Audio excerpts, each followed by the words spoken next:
Hello and welcome to Tariff Tuesdays. We're back with another edition of Avalara's webinar series discussing the Trump administration's tariffs and their impact on trade compliance. We started this weekly series back in February, so if it's your first time, welcome. If you've been with us for the long journey here, welcome back. My name is Regina and I'll be your host today. Just a couple of housekeeping items. A friendly reminder that Avalara cannot provide legal or tax advice. On your screen is our safe harbor policy. Please take a moment to review. Excuse me. The console you're looking at can be customized. Feel free to move or resize the windows. The additional resources section contains a lot of great resources, including the slide deck. We're recording today's event and you'll receive that recording later today. If you have any questions, please submit them using the Ask a Question box. We'll save time at the end for Q&A and we'll likely sprinkle them in throughout the presentation as well. You can also submit troubleshooting questions there. Second, you can join our attendee chat by clicking the icon at the bottom of your screen with the two chat bubbles, and the attendee chat will appear. We encourage you to introduce yourself, network, and discuss today's topic. You can also react to the presentation by clicking on the emoji icon. And since this session is less than an hour and intended to be interactive and responsive, it is not eligible for CPE credit. Just wanted to point out to everyone that Avalara's customer conference Crush is on tour with 2 locations coming up in September, Atlanta and Dallas. And I believe our own Shane will be there. He has attended some of them in the past, but at any rate, someone from our trade and tariff team will be there. You can check this out for full details at events.avalara.com. And let's get into it. We'll meet our presenters today from Avalara. We have Craig Reed, General Manager of Cross Border, and Patrick Frith, Senior Director of Growth for Cross Border. I'll hand it over to Craig to get us started now. Well, welcome back, everyone. I guess we've officially entered the dog days of summer. We were actually, just before we went live, we were wondering how many times have we actually done this? And it turns out the number is 25. This is our 25th session, so nearly half a year that we've been doing this. Welcome back, Patrick. Patrick was traveling through Asia for the past couple of weeks, so I think has some interesting notes and thoughts to share from that. But let's get into it. So as we typically do, for those of you returning, we're going to get into the latest news that's been going on. We actually had some news, as usually happens. We have some news that happens between the time we publish this and the time that we go live, which is only literally 12 hours. What the implications are to your business, what's going on in industry, how you can take action with Avalara, and then finally some Q&A.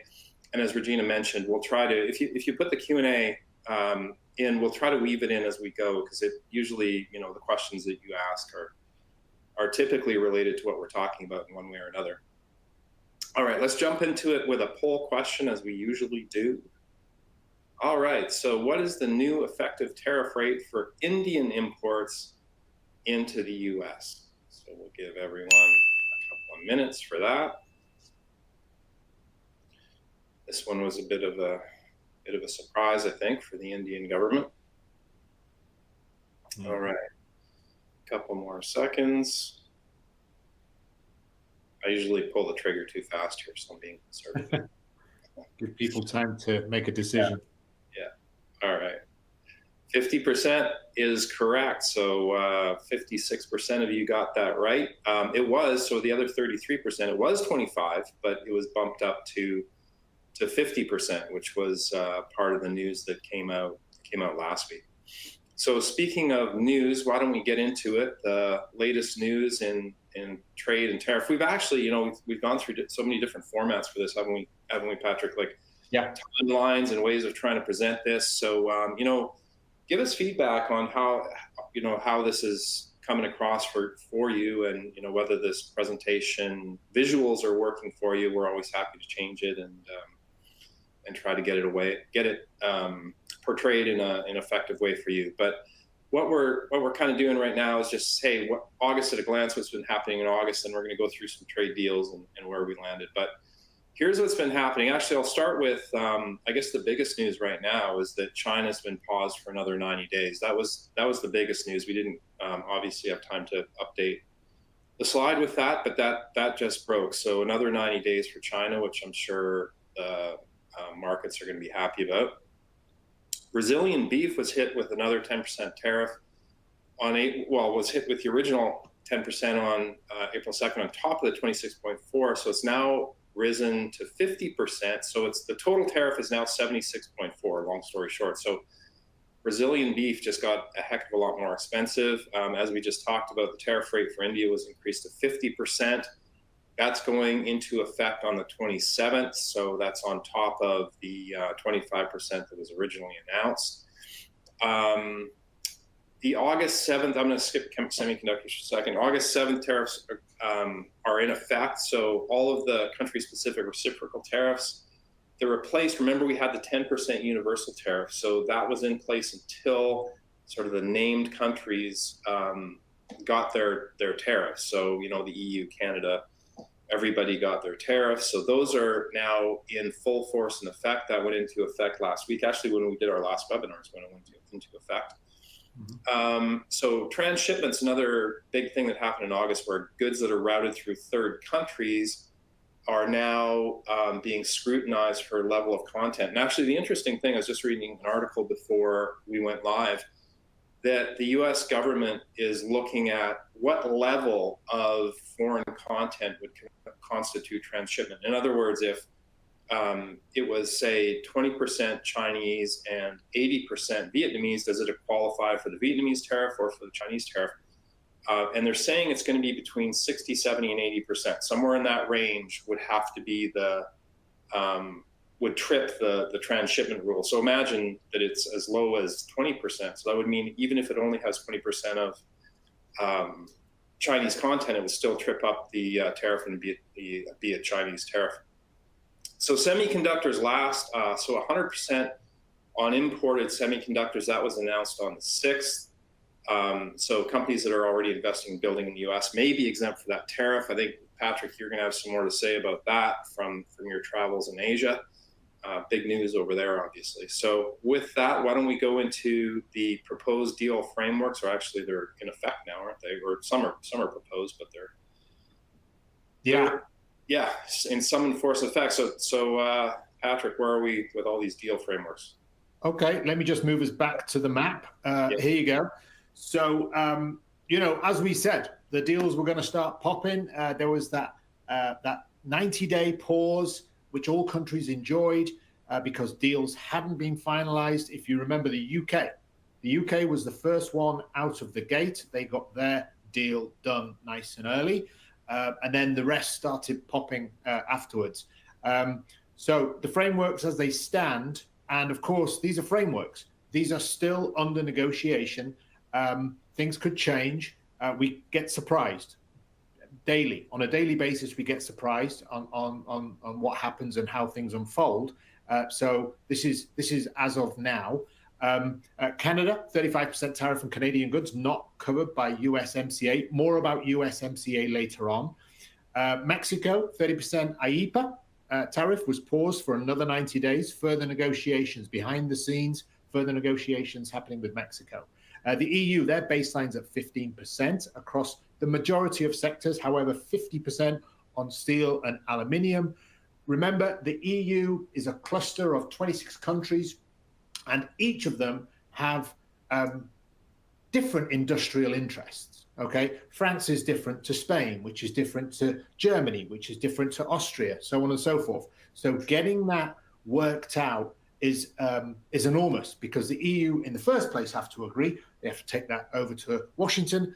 Washington has to agree, and there's a lot of back and forth. So very challenging, that EU deal, I can only imagine. Switzerland, it's high still, 31%, increased up to 39%. Be thinking high-end wristwatches, chocolates, cuckoo clocks, this sort of thing, okay? All subject to this big 39%. Brazil, Craig just mentioned, good news for US ranchers as Brazilian beef becomes more expensive. And then also think about their competitors who import here. Australian beef, okay? They'll be looking over the garden fence and seeing what's happening in Brazil and thinking, okay, potentially an opportunity. India, that was a big surprise to the Indian government. I'm sure, as it was to all of us, that increased to 50%. I'm sure we will see a lot more unfold because of that 50%. China, Craig just mentioned, that's on pause. 10th of November, that's on pause until the 10th of November. I would say, reading between the lines, that is good news for US consumers for the holiday period, because everything is in country by November, right? For the holiday period. As we know, we have Thanksgiving and then we spill over into Christmas. So everything will be in country by then, enjoying the current status quo, which is, held at 30%. So, I would generally think, just as Craig said, that's going to be good news. The markets are going to like that because it gives some predictability for that high consumption season at the end of the year here in the US. Vietnam, as Craig mentioned, the transshipment, there was a lot of disappointment expressed, I think, by Vietnamese leadership when that 20-30% percentage of Chinese material or content is baked into the product. It's still considered as transshipment. How that will be, investigated when something comes over, what the percentage of Chinese goods remains to be seen. We'll have to see. But we continue to be surprised at the innovation that the US administration has in working this stuff out. So Japan, yes, I was in Japan, and they got their deal. They got their 15% cap, except of course for steel and aluminium. And I was in there when the deal popped. I was there, and it was headline news. It was headline news throughout my stay, and it was met with I would say sort of warmth. Was my interpretation. Things have been a lot worse. They have been a lot worse for a lot of countries, but overall, I believe they were pleased with that outcome. The other country I visited, the other big powerhouse in Asia there, was Taiwan. So they got a decrease, but semiconductors, that was the big one. Announced on the 6th. I was actually there. I was in Taipei when it was announced on the 6th, and that was just huge news. Taiwan supply the world with the majority of semiconductors, wafers, chips, everything that goes into the electronic devices that we know. And that was obviously, that's a big shock. So in the news over there, we hear the headlines, we hear the impact to the country that we live in. Over there, they speak to the local corporations, local businesses, everyone who's going to be the trickle down, everyone who's going to be affected by the tariff from that particular country or region. And you get an insight, you get a different insight from what you would perhaps hear, or if you're in Europe or somewhere else in the world. So I thought it was fascinating. The other place I was in, which isn't on here, South Korea. Actually, before you leave Taiwan, there's a question here from Amber Patrick saying, is the 100% semiconductor tariff already in place? No, it's not. And there's no clear date yet for when that 100% is going into effect, at least as far as we know. So stay tuned for more details on that. Yeah, absolutely. But it all goes back, it's looming. The 100% is looming. We don't know the date. That's the intent as it stands today. So planning becomes really difficult. Imagine your Foxconn or Wistron or any of these big corporations in Taiwan who and that's your bread and butter. Planning for the future is so hard when the US is such a big market. So and then finally Indonesia, 90% tariff on Indonesian exports. So considered a pretty fair deal. And then the duty free, the reciprocal going the other way. So some big deals. We're expecting more. There was a lot up in the air. But let's go to the next table. And we have adapted, if you remember, those people who were listening 25 episodes ago of Trade and Tariff Tuesdays, this was the Rose Garden slide. So we've adapted it. And now you can see we've got the countries listed. We've got the Rose Garden in the yellow columns. We've got the Rose Garden announcement back in April the 2nd. And then we've added 2 columns. Subsequently, what has happened? There was letters, there was trade deals, there was rhetoric, there was back and forth, but we've ended. In many cases, we've ended at a number now, and you can compare those. You can compare the Rose Garden number to where we ended, and then you can see the effective date. The vast majority you can see going in on the 7th of August. The big India jump goes in at the 27th of August. So, let's keep our eyes peeled on what happens between now and the 27th of August for India. Will that 50% change? Will it not? We'll wait and see.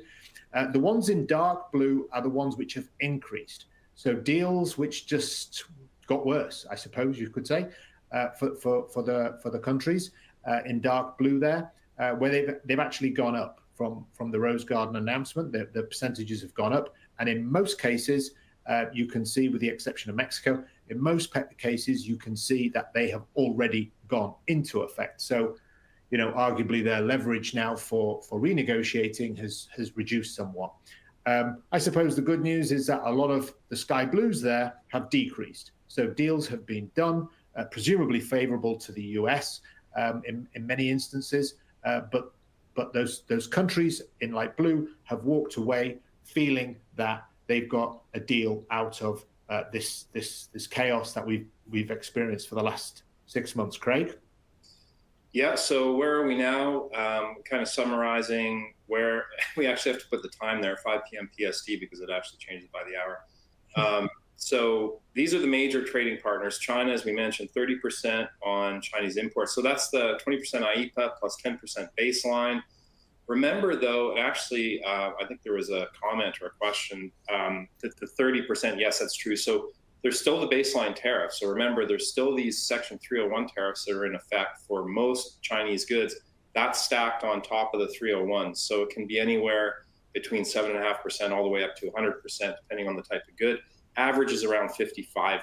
So if you think about 55% for China, also notable for China, ending de minimis on May 2nd. We'll talk a bit more about that. Canada, and really interesting, Canada, and a reminder, I'm here in Toronto, so I get a lot of the Canadian news. Canada is at 35% effective August 1st. However, before all this happened, about 38% of Canadian goods came in under USMCA, which is duty-free. That number in June, according to one of the big banks here, was 94%, believe it or not. So most of the transactions going across the Canadian border southbound are actually going in under USMCA, and the bank estimates that over 95% of Canadian goods are actually eligible for USMCA. So that'll be interesting to see, because USMCA is due to be renegotiated by July next year, so we'll see what happens there. Mexico is basically in the same boat, except their tariffs have been postponed for another 90 days. As Patrick mentioned, they're currently at 25%.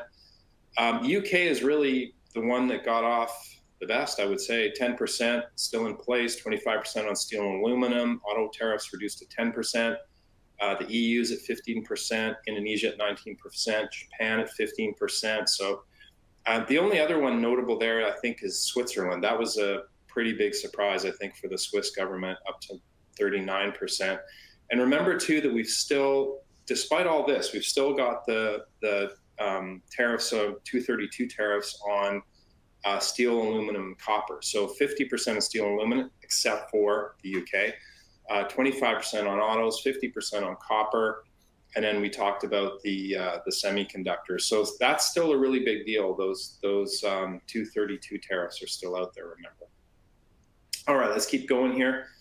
The end of de minimis, this is a really, really big deal. So there was about 2.4 billion shipments in 2004 that came in under the $800 de minimis.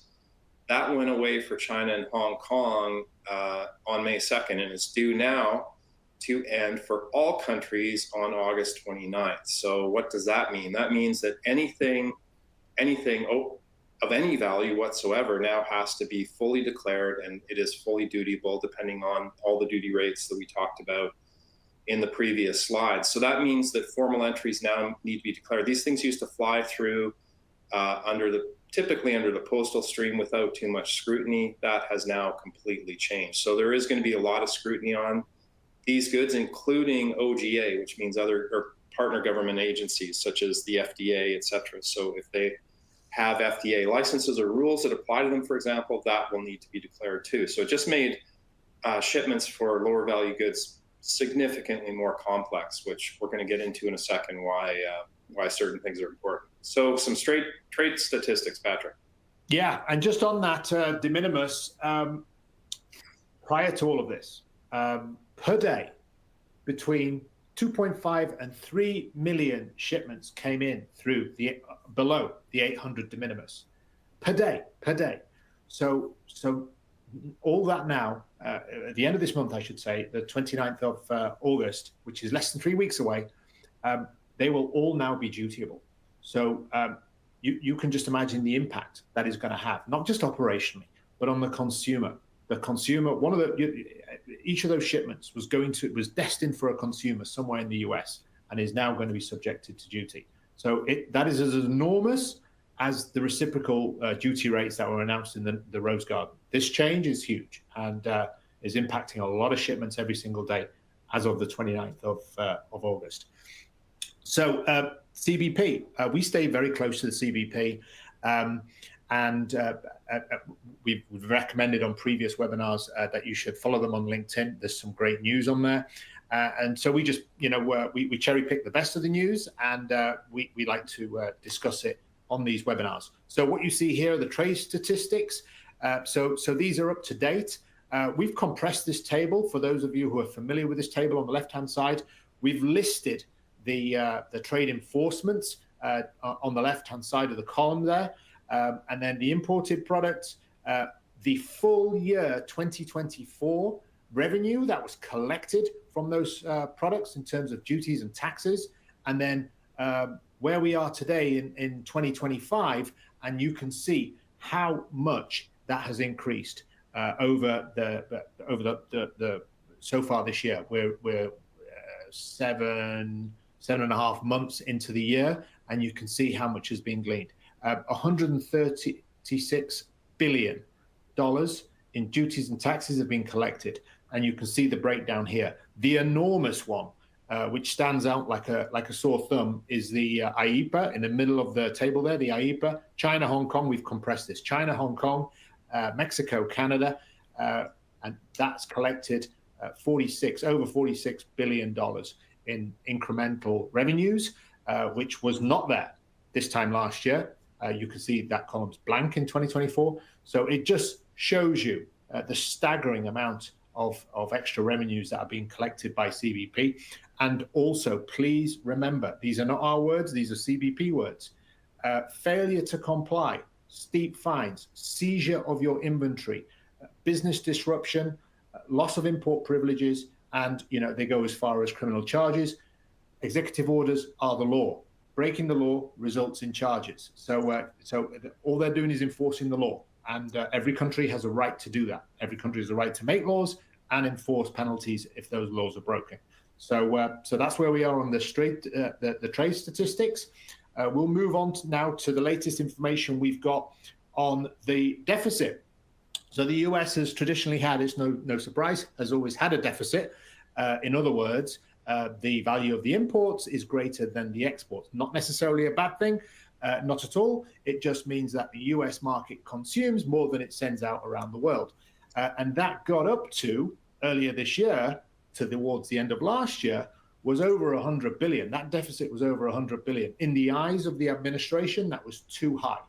So steps were made, as we know. The steps were made this year, and you can see that line graph. The blue is the actual per month data. The orange is a rolling 3 months average. And you can see that this has declined now significantly. We're down to just over 60 billion in deficit from where we were as high as 135 billion just 6-7 months ago. So it's down incredibly.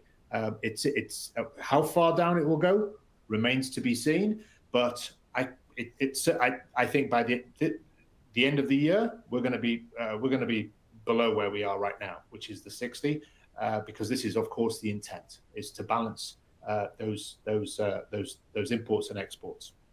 Yeah. Okay.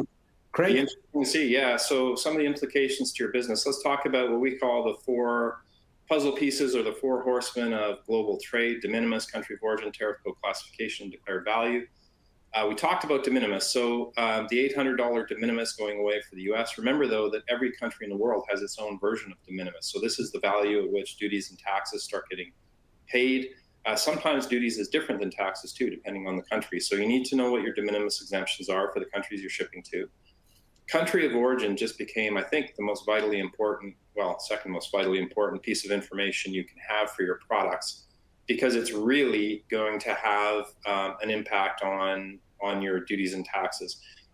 So country of origin, again, is where the product was made. It's not where the product was shipped from. People make that mistake all the time. It's where the majority of the value was added. You need to know the country of origin of your goods. Tariff codes are the numeric code that describes the product. So if you think about a table, an Excel table, the rows are the tariff codes or the descriptions of the products. The columns are the countries of origin. The intersection is the duty rate you're going to pay. So you need to know those two pieces of information. Tariff codes are consistent up to 6 digits for most of the countries in the world. However, each country adds another 3 to 6 digits, typically 4. So each country is different. You need to know your tariff code. So make sure you understand your HTS or tariff codes. And then finally, declared value. So the value at which you're declaring your goods. There's been a lot of news about people under-declaring, trying to escape some of the duty impact. Do not do that. Make sure you understand the value of your goods and the rules governing the value that you need to declare. So those are the 4 key pieces of information that you need to know in order to be effective. So let's quickly go into some of the impacts that we're seeing as the tariffs have kind of rolled out over these past 7.5 months. Yeah, that's right. So auto industry, so we said we were going to put a slide up here for auto. So we've pulled the data. You can see here the various different auto manufacturers. 12 billion hit in the last 6 months. Toyota, the biggest organization, hit 3 billion. Interesting though, here on this list, you see, obviously many foreign brands on the list, but you see GM, you see Tesla, you see Ford on here. US car makers are also being hit. Why? Because not everything is made here in the US. They rely so much, their global supply chains rely so much on components and parts from different countries, which of course come into the US to the assembly line, but they have to pay tariffs on those. So not just the foreign car makers, I think is the point here. Also, US car makers are being impacted because of their dependency on global supply chains. We'll move on now. Factory floor to bottom line, we've got some nuggets of information here. Costco, everyone's familiar with Costco throughout the US, but they, again, are talking about disruption to long-term planning. They import so much. Think about all the furniture. Think about a lot of the foods in Costco imported, and it's difficult to plan. We've spoken about this for in many webinars.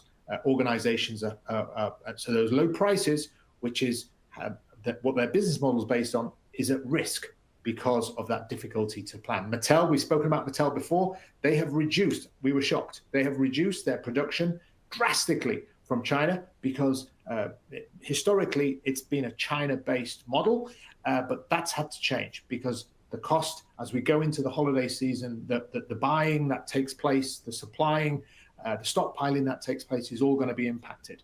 So Mattel claiming to be unfairly targeted because of their sector. Ford, we've just mentioned them. Mexico, China, so many parts coming into the US. It's a global supply chain. And then lastly, the dairy farmers. So the importation, they reckon that market's going to shrink, which is going to perhaps benefit, as we have a surplus, it's going to benefit us as consumers in the US, but that surplus is going to drive prices down, which is going to hurt the margins on the local farmers in the US. Craig, we'll go on to the USMCA.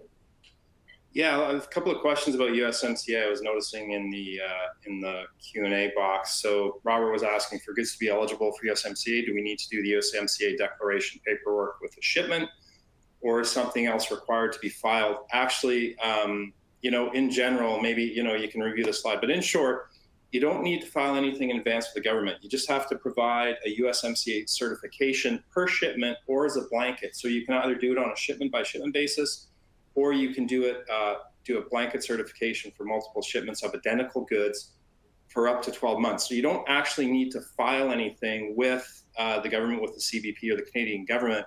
However, you need to have the data on hand. You need to keep records that justify your declaration of USMCA. So you can see the steps. You can verify your eligibility. There's 9 data elements you need to complete, which get you your certification. You can self-certify. You don't need to go to a government and get a check mark.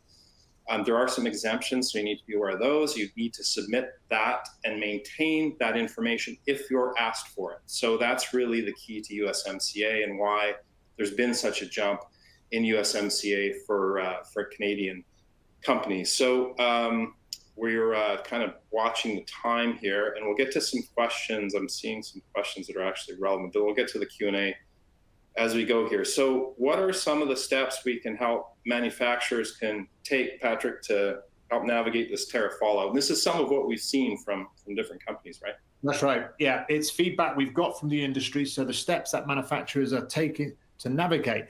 So first and foremost, you've got to know where you are today. So conducting a tariff exposure assessment is absolutely critical. And three parts to this. It's verify the HS codes that you are using when you're importing goods, or that your suppliers, overseas suppliers, are using when they're exporting them to you here in the US. So those HS codes now have become critical. As Craig mentioned, one of the 4 horsemen, they've become critical because each HS code is directly linked to a duty amount. Not only that, country of origin. You need to know where the goods are coming from. So country of origin multiplied by HS code equals your landed cost scenarios. So how much it's going to cost to bring that in terms of duties and taxes, to bring that here into the US. Next step, adapt inventory and procurement strategies. We've referred to this in the past as tariff engineering. So look at where this is all coming from. Can you stockpile ahead of critical deadlines, such as the 29th of August, the de minimis lift? Can you source elsewhere? Look at where the products are coming from. Can you get something similar from another country which is enjoying a better tax? That flows into number 3 there, ensuring, of course, that if you are going to source from another supplier, making sure those HS codes of that new supplier for those products that are coming in are correct to avoid the overpayment or underpayment, which will then attract penalties and all the problems that the CBP talk about. And then, again, assessing your global supply chain, making sure, are you putting things in the right distribution centers? Are you getting them for the right countries? You can assess that. You can change that. We can help you with that because, of course, we have all the statistics. We know the duties from different countries, when they're imposed, and on which HS codes, if they're subject to sections. So reassessing your global supply chain, and then financially model the impacts and update your pricing. We saw an interesting statistic from Goldman Sachs just this morning. Only 22% of these additional duties have been passed on so far, have been passed on to the end consumer. But by October, we're expecting that to be over 60%. So what does that mean? People are paying their suppliers and they're paying the duties, they have to, but they're not passing it on because they have not updated their pricing models. And that will happen. So, and once they do, more of that will be passed on to the consumer. Yeah, Craig? Actually, I think it was 67% in the Goldman Sachs report, which is quite high, given it's only 22 right now. We're going to get another poll question. So what are you actually doing? How are you planning to adjust your supply chain, diversifying your suppliers, manufacturers, switching to local, investing in new trade technology, rethinking your distribution strategies? You can select multiple of these. So please go ahead and select multiple. While we're doing that, I just noticed Vivi asked, what about the South Korean 232 auto parts? Are they staying at 25 or 15? So if it's under 232, it's going to be 25%. So that's our understanding, is it kind of trumps the country level tariff. All right, this is interesting. So, I don't know yet, has slowly been going down, hasn't it? And I think folks are starting to really look at how they diversify suppliers and manufacturers or switch to local, especially as some of these tariffs sort of kind of take root and are a little more known or stable.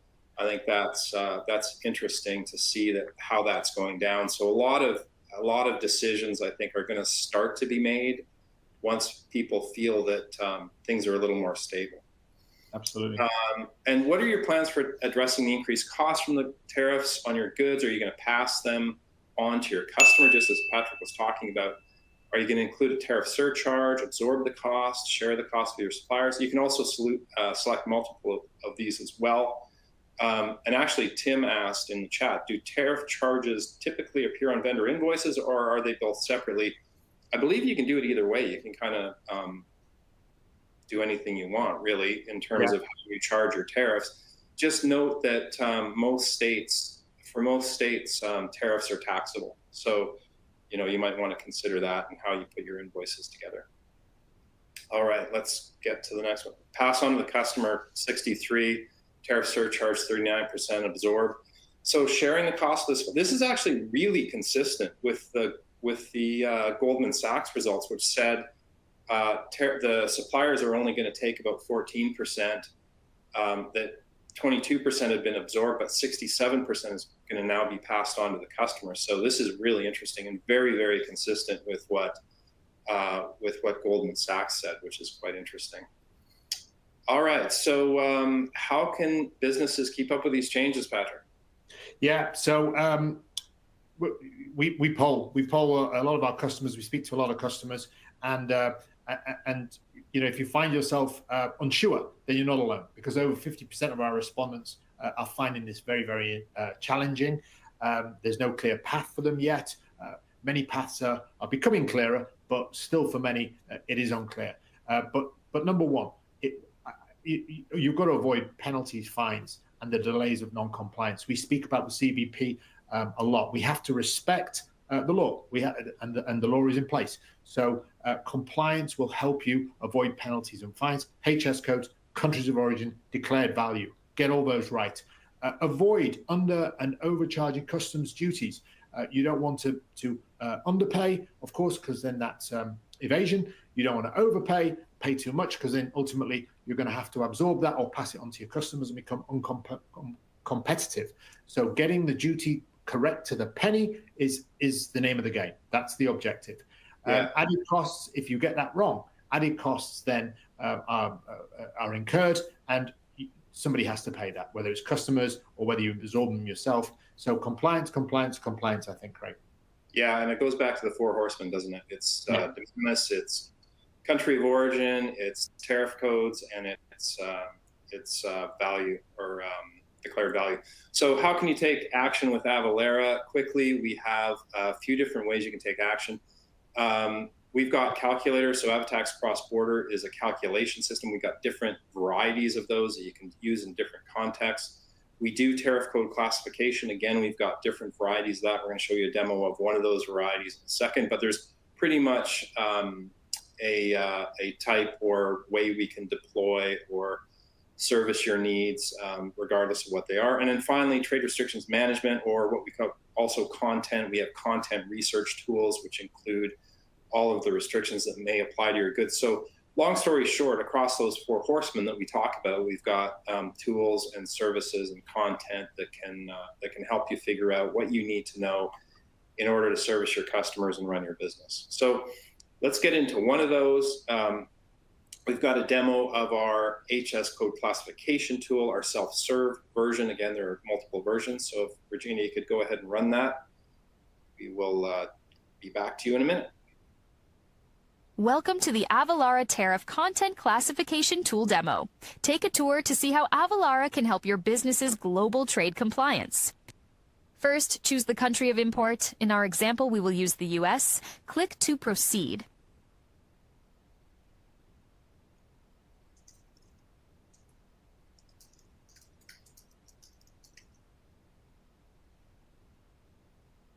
Next, select the country of origin. In our example, we will use China. Click to proceed.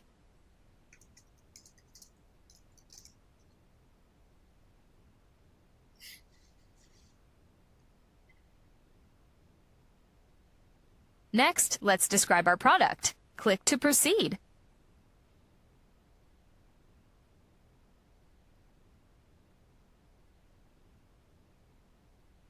Now, we are ready to classify. Click to proceed. The tariff classification tool needs to know a few more details. Click to select the upper material. Select the lower material. Click to proceed. We've now reached an HS6. Click to drill down to reach the HS10. Since our product is a men's golf shoe, click to drill down. Since our product is not welt footwear, click to drill down. We have reached the HS8. Click to find the HS10. We have now reached our HS10. Click to see rate description. Here, we can see the total duty amount for this product. This totals 28.5% for the general rate, plus 10% for the preferential and additional duty rate, which totals 38.5%. This concludes the demo. Want to talk with an expert about your global trade compliance? Schedule time with a member of our cross-border team below for a live demo. All right, great. So if you want a demo of that, we can give you a 14-day free trial of that particular tool. Again, there's multiple different tariff code classification tools that we have. That one we're offering a 14-day free trial for. So if you would like to take advantage of that, go ahead and click yes. I'll hold things here, and we'll start getting into some questions. So there's some interesting questions in here, Patrick. I think the first one I noticed was from Aaron. I may be wrong, but I think the average tariff from China is around 50 to 55%. Aaron, you are correct. So remember the 30, when in the news we quote is often quoted 30% for China. That's the punitive tariff, or the IEEPA tariffs. There's still the underlying Section 301 tariffs, which on average would be around 50 to 55%. But there's a big range of the underlying tariffs depending on the type of good it is. Yeah. Leon Wu, thank you. You add so much value to these calls. We really appreciate your comments. We're going to take that back. The Cambodia revised down to 19% from the 36. We'll take that back and have a look at it, and we'll follow up. I think Leon's right. I think it is 39% as I look at it. Just quickly, if you want to talk with one of our experts about any of the other tools we have, you can select yes right here, and then we'll continue with some questions. What is the tariff? Brian's asking, what's the tariff for importing raw aluminum from Canada into the US? So it would be, 50% is the answer. However, if it does qualify for USMCA, then the answer is 0. So it's really a binary 0 to 50%, which is pretty significant. So if it qualifies for USMCA, then 0. If not, it's 50%. That's right. Yeah. I got one from Barbara. I got one from Barbara. Yeah. Barbara, you're not alone. When they said that de minimis would end in 2027, that was the big, beautiful bill. If you remembered, it did have a date in there, or sooner. It took us all by surprise. It has happened sooner. So de minimis, I think the China de minimis at 0 was so successful in terms of CBP being able to calculate and collect. They've just rolled it out sooner than we expected. So in August, yes, 15% from the EU will be payable. Who pays it, Barbara, is up to you. If you are the importer of record or the exporter of record from Europe, depending on where you are, presumably you'll pass it on to your customer. You may absorb it, but that's up to you. But yes, it will be paid to the US government, 15%, correct. Yeah, another question. Byron's asking, what's going on with South Korea? By that, I assume you mean what's the tariff? I believe it was originally at 25, went to 15, is what I recall. So I believe South Korea is at 15. What else have we got here? We're just maybe time for a couple more questions. If there's trade milestones, Lewis is asking, impact of de minimis, et cetera, tied correlated to the Fed. Oh, curious if there's trade milestones tied to the Fed rate cuts. That's actually an interesting observation. I guess we'll see. And then Cookie's asking, is country of origin the same as country of melt?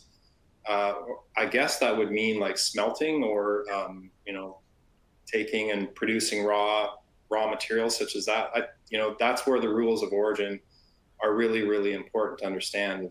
It's in general, rules of origin mean where was the majority of the value added to the goods. So that's typically what what that's going to mean. Smelting would typically fall under that category, but again, you need to know your specific rules of origin. All right, I think that's all we have time for. Unfortunately, again, we're going to send this presentation out afterwards. We've got a lot of great resources on our website. We've got a great blog writer, Gail Cole, who keeps up to date with all of these different tariffs. So when you get this presentation, these links will be clickable, so you can actually get to these resources and you can take advantage of them. All right, I'll turn it back over to you, Regina, and you can let folks know about some of the upcoming webinars. All right, so before we get there, we do have our global trade glossary if you'd like to take a look at that, and that is included in the deck. Our upcoming webinars, we have a property tax and business license coming up on the 14th, so that's Thursday. And then we continue on with Trade and Tariff Tuesdays. And then beginning on September 9th, we are moving to a bi-weekly format for Trade and Tariff Tuesdays. So more information to come on that in the next couple weeks. And that is all the time we have for today. So as Craig mentioned, you'll receive a post-event email later today. It'll have a link back to the console, and you can access the recording, the slide deck, and the additional resources. It will also have instructions on how to register for upcoming sessions. And hopefully you'll be joining us again next week. We thank you for joining us today, and that concludes today's webinar. Thanks, everyone. Thank you.